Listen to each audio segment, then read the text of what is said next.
Bienvenue dans le podcast 100K Révolution. Je suis Anne-Valérie Raucourt, je suis coach et mentor pour les femmes déterminées à développer leur entreprise en quittant les diktats, en affirmant qui elles sont, en faisant ce qu'elles aiment, en vivant plus de liberté et de joie. Ici, nous célébrons la puissance des femmes qui disent oui à leurs talents et les mettent au service d'un business florissant et d'une vie extraordinaire. Ce podcast vous montre comment appliquer les principes de l'énergie, du mindset, de la spiritualité et des stratégies alignées pour créer un succès indécent en partant de vous. Vous allez créer vos premiers 100K par an, puis par mois. Je l'ai fait. Vous pouvez le faire aussi. C'est la 100K Révolution. Bienvenue dans ce nouvel épisode du podcast avec un thème qui me tient à cœur, que je connais bien, l'impatience de l'entrepreneur. Je vais vous dire très honnêtement, la patience n'a jamais été mon ami, ça n'a jamais été mon fort. Je suis plutôt de celles qui vont, quand elles ont par exemple décidé d'aller à un musée, rebrousser chemin dès qu'elles voient qu'il y a de la queue dehors. Au-delà de 10 mètres de queue, je m'en vais. Je suis de celles qui vont trépigner au restaurant quand le plat arrive pas assez vite. Et évidemment, dans mon entreprise, ça se traduit par pas mal d'inconfort parce que j'aimerais que les résultats soient toujours au rendez-vous, dans les temps que j'ai prévus, voire même avant, ça serait carrément mieux. Est-ce que ça vous parle? Est-ce qu'il y en a parmi vous qui se reconnaissent dans cette impatience?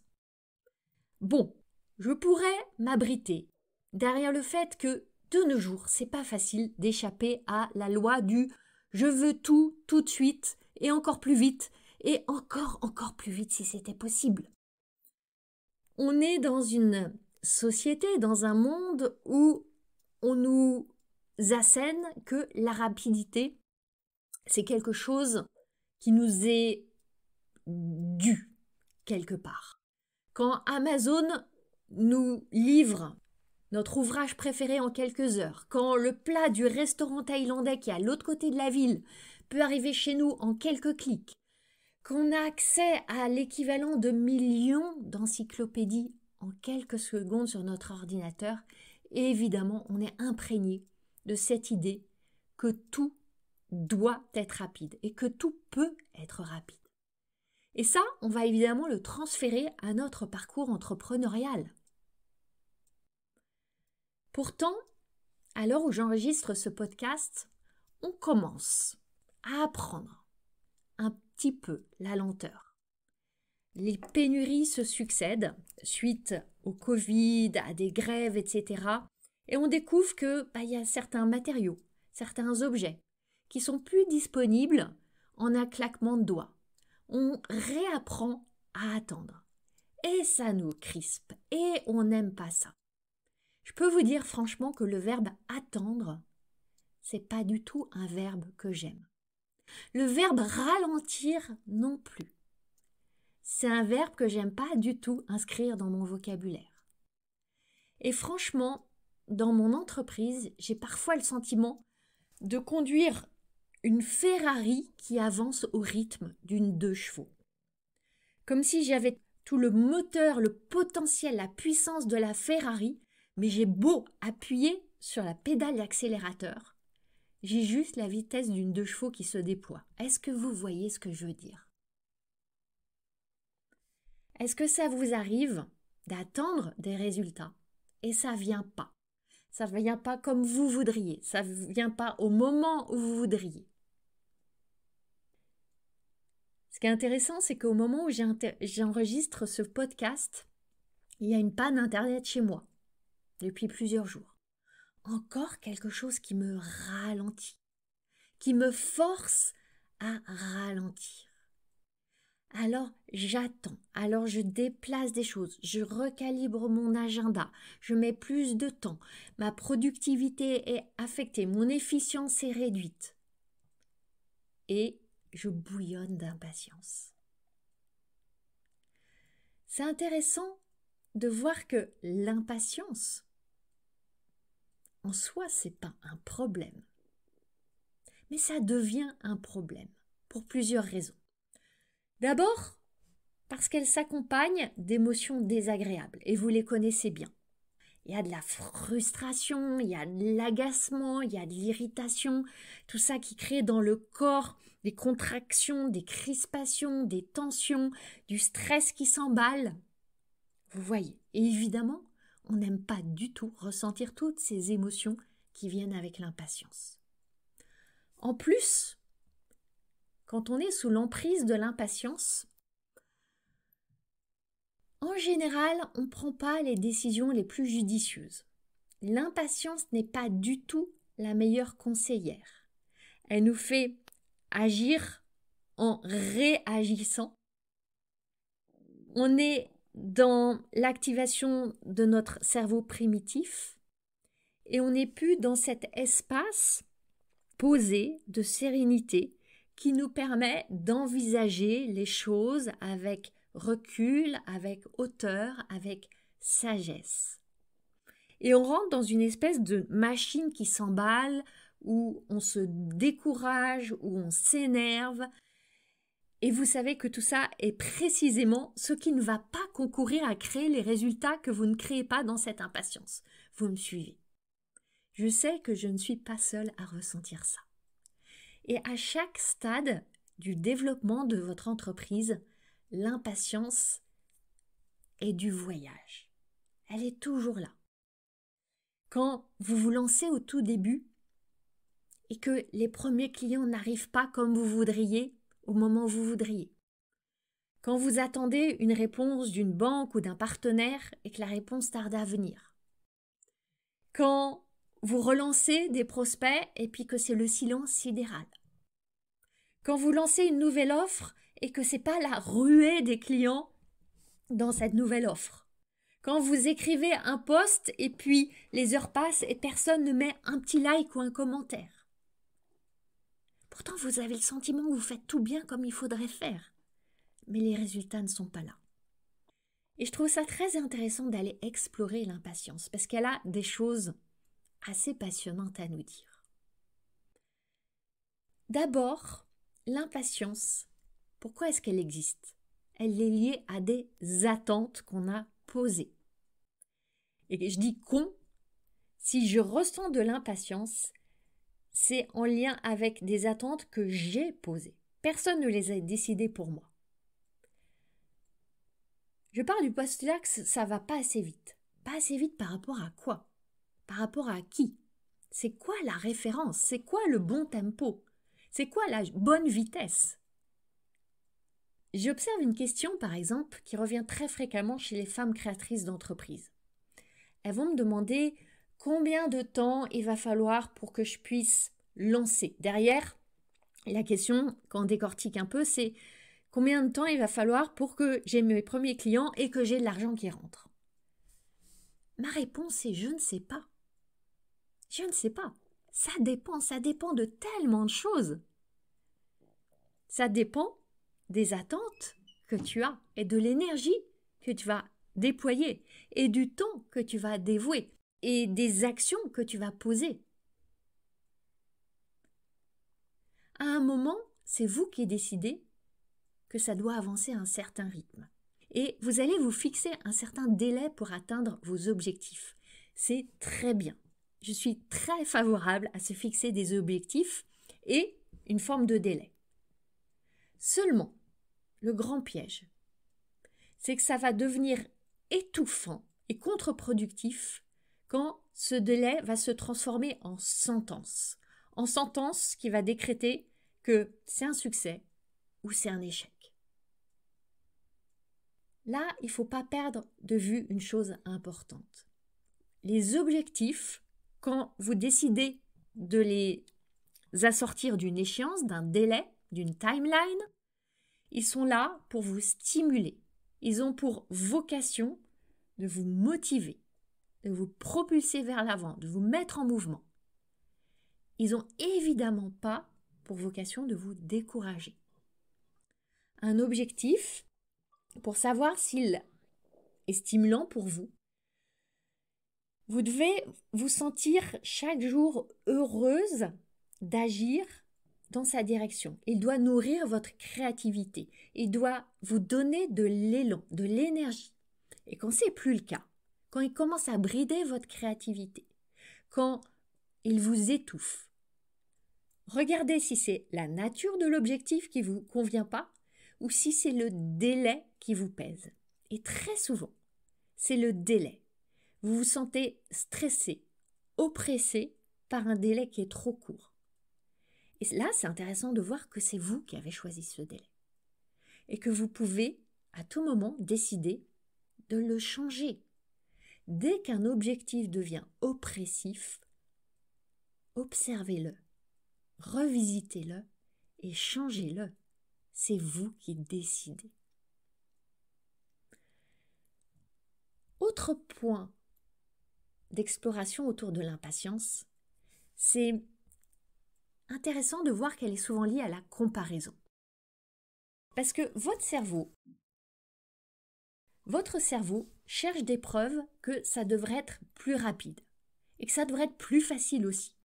Et il veut avoir raison quand il vous dit que rien ne va, que vous n'y arriverez pas, que vous n'avez pas ce qu'il faut, que c'est fichu et que vous feriez bien de tout abandonner. Et quand vous commencez à trouver que c'est long, que ça marche pas, quand la patience commence à monter, votre cerveau il va tout faire pour vous donner raison. Et votre attention va commencer à aller se porter vers tous ces exemples de personnes qui sont foison sur Instagram, sur Facebook, sur LinkedIn, partout, qui montrent des réussites fulgurantes. Toutes ces personnes qui génèrent 10 000 € le premier mois de leur activité, qui ont en 3 mois créé une audience avec 30 000 personnes. C'est ce qu'on appelle le fameux biais de confirmation du cerveau. Il va tout faire pour trouver des preuves, pour vous confirmer qu'il a raison de vous dire d'abandonner. Il va vous montrer que pour les autres, c'est tellement plus rapide, c'est tellement plus facile, qu'elles réussissent et pas vous. Est-ce que c'est vrai ces réussites qui sont faites en un jour ? Franchement, moi j'en doute. Parce que derrière ces histoires d'ascension hallucinantes, le plus souvent, il y a des mois, des années de travail souterrain, invisible, secret, et ça on n'en parle pas. Et votre cerveau, il néglige complètement cette partie invisible. Tout ce qui s'est passé en coulisses, les moments d'impatience que ces personnes ont traversés aussi, peut-être les nuits blanches, les années de préparation, les échecs, les chaos, toutes les émotions difficiles. Ça, on n'en parle pas. Ça, on ne le voit pas. On passe toutes par l'impatience, par ces moments de vide, ces moments où tout semble ralentir au point de s'arrêter. C'est normal. Ce que je veux vous dire aussi qui est très important, c'est que l'impatience, elle prend racine dans une énorme illusion. Pourquoi est-ce qu'on ressent de l'impatience ? Vous ressentez de l'impatience parce que vous avez l'illusion que ce sera mieux après. Et si c'est mieux après, autant vite y arriver. Plus vite on y sera, mieux on se sentira. Ça, c'est extrêmement important. L'impatience est le reflet de cette croyance que quand vous aurez atteint votre objectif, cette situation désirée, vous vous sentirez mieux. Vous aurez plus de joie, plus de confiance, de sérénité, de sécurité, d'enthousiasme, tout se passera mieux dans votre vie. Cette illusion que quand vous aurez enfin 100 000 € sur votre compte en banque, quand vous aurez enfin X clients, quand vous aurez enfin du succès avec votre offre, quand vous aurez enfin, quand vous serez enfin, en fait, vous ressentirez enfin ce que vous désirez ressentir. La question, c'est quelle émotion est-ce que vous recherchez ? Quelle est cette émotion qui se cache derrière l'impatience ? L'impatience, c'est juste un voile qui camoufle cette fausse idée que ce sera mieux après parce que vous ressentirez quelque chose qui n'est pas accessible maintenant. C'est une énorme erreur de pensée. Parce que votre objectif, il ne vous donnera pas ça. C'est pas l'objectif qui va faire que vous vous sentirez plus joyeuse, plus confiante, plus sereine, plus tranquille, etc. Tous ces sentiments que vous recherchez, vous pouvez les ressentir maintenant. Tout ça est à votre disposition maintenant. Sans attendre d'avoir atteint vos objectifs, que ce soit dans un jour, dans un mois, dans un an, dans 10 ans. La joie, la confiance, la sérénité, la sécurité, elles sont à votre disposition maintenant. C'est pas un nombre de clients, c'est pas un chiffre d'affaires, c'est pas des revenus qui vont créer ça. Vous aurez peut-être un pic, et vous aurez sans doute un pic de dopamine, mais qui sera évanescent. Et la grande question là, c'est comment est-ce que vous pouvez créer ces sentiments désirés maintenant? Parce que l'impatience va complètement dégonfler son gros ballon quand vous aurez pris conscience de ça. Ce que je veux vous transmettre aussi, c'est que l'impatience, elle naît d'une résistance à ce qui est là maintenant. L'impatience est l'expression d'une forme de résistance au chemin tel qu'il se déroule sous vos pas chaque jour. Et cette résistance, c'est précisément ce qui va vous empêcher de ressentir les émotions que vous cherchez. C'est intéressant de voir ça. Plus vous résistez à ce qui se présente, à la lenteur, aux obstacles, plus vous allez en même temps résister à la possibilité de la joie, de l'enthousiasme, de l'inspiration, parce que tout est lié. Notre chemin d'entrepreneur, il n'est pas vraiment compressible. Il y a des étapes à franchir. Il y aura toujours des épreuves. Il y aura toujours des chaos sur le chemin. Il y aura toujours des échecs. Et la grande histoire de ce chemin, c'est pas tant une question d'atteindre une destination, parce qu'en réalité, il n'y a pas de destination finale. On n'est jamais arrivé au bout. Et quand bien même on atteint notre objectif, tout de suite, on en fixe un autre et encore un autre. Mais l'enjeu, c'est de grandir, d'évoluer grâce à tout ce qui se présente. Et sur ce chemin, quand vous avez le sentiment que c'est trop lent, que le rythme ne vous convient pas, que les résultats ne sont pas là comme vous voudriez, vous êtes en fait en train de devenir celle que vous avez à devenir pour atteindre ce que vous voulez atteindre. Vous êtes dans ce grand changement d'identité. Et un jour, vous reliez les points. Tous ces points que sont le bug technique, le refus de la banque, l'offre qui patine, les noms qui s'accumulent, les personnes qui se désabonnent de votre liste d'emails, les personnes qui vous critiquent sur les réseaux sociaux. Tous ces petits points, un jour, vous les reliez, vous voyez l'image. Vous voyez que tout ça, ça a pour vocation de vous préparer à quelque chose de plus grand que vous ne pouvez pas imaginer aujourd'hui. Vous ne savez pas. Vous ne l'avez jamais fait, réalisé, même pas encore rêvé. Alors quand rien ne se passe, qu'est-ce qui se passe? Quand rien ne se passe en apparence, qu'est-ce qui se passe derrière les apparences, dans l'invisible? Peut-être que vous êtes en train d'acquérir une nouvelle compétence émotionnelle. Vous apprenez à recevoir davantage. Vous faites une rencontre capitale. Vous offrez à votre corps un repos salvateur. Votre créativité est en train de se déployer. Vous vous allégez de choses, d'environnements, de relations dont vous n'avez plus besoin et qui vous pèsent. Vous faites un deuil nécessaire. Vous transformez votre relation avec l'argent pour en créer, en recevoir tellement plus. Peut-être que tout ça se passe et tellement plus encore. Alors oui, tout ça, ça ne crée pas des résultats directement tangibles, évaluables, mesurables, chiffrables. Mais c'est tout ça qui va préparer les résultats futurs. Et quand, là, je pose le mot de résultat, je le mets avec des pincettes.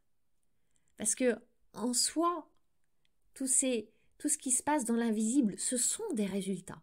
Seulement, on est conditionné à ne valoriser que les résultats matériels, financiers, chiffrables. A fortiori dans le monde de l'entrepreneuriat, on s'évalue comme ça, on se compare comme ça. Mais il y a tellement d'autres formes de résultats et qui sont connectés aux résultats financiers, chiffrables, mesurables. Tout est lié. C'est la préparation.